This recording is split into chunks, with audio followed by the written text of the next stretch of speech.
15 ലക്ഷം റുപ്യ സേവ് ചെയ്ത് അങ്ങനെ ഉണ്ടാവും ഓപ്പറേഷണലി.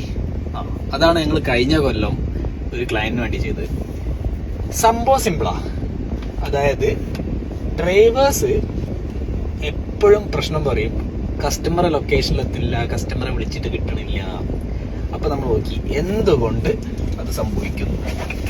അപ്പൊ നോക്കിയപ്പോൾ അതിൻ്റെ അകത്ത് ഇമ്പോർട്ടൻ്റ് ആയിട്ടുള്ള സാധനം പറഞ്ഞു കഴിഞ്ഞാൽ കസ്റ്റമേഴ്സ് എക്സാക്ട് ലൊക്കേഷൻ കൊടുക്കാത്തത് കൊണ്ട് പ്രശ്നമാണ്. കറക്റ്റ് ലൊക്കേഷനിലെത്തില്ല. അപ്പോൾ കുറേ സമയം അങ്ങനെ പോകുന്നുണ്ട്. അങ്ങനെ ഞങ്ങൾ അതിനൊരു ടൂൾ ഉണ്ടാക്കി. നമ്മൾ സൊമാറ്റോയിലൊക്കെ കാണുന്ന പോലെ ഇത് ലൊക്കേഷൻ ഫെച്ച് ചെയ്യുന്ന ഒരു സാധനം ഷോപ്പിഫൈയിലില്ല. സോ ലിറ്ററലി അതുകൊണ്ട് സംഭവിച്ചത് 10 ഡെലിവറി ചെയ്യുന്ന ഒരു ഡ്രൈവർ നോർമലി 12 ഡെലിവറി ചെയ്യാൻ തുടങ്ങി. Same cost, everything remains the same, പക്ഷെ പ്രൊഡക്ടിവിറ്റി കൂട്ടി. ഇങ്ങനത്തെ ചെറിയ ചെറിയ ഒപ്റ്റിമൈസേഷൻസ് എപ്പോഴും ഉണ്ടാവും ഓരോ സ്റ്റോറിലും. അപ്പം നമ്മൾ സെയിൽസ് കൂട്ടുന്നതിൽ മാത്രമല്ല നോക്കേണ്ടത്.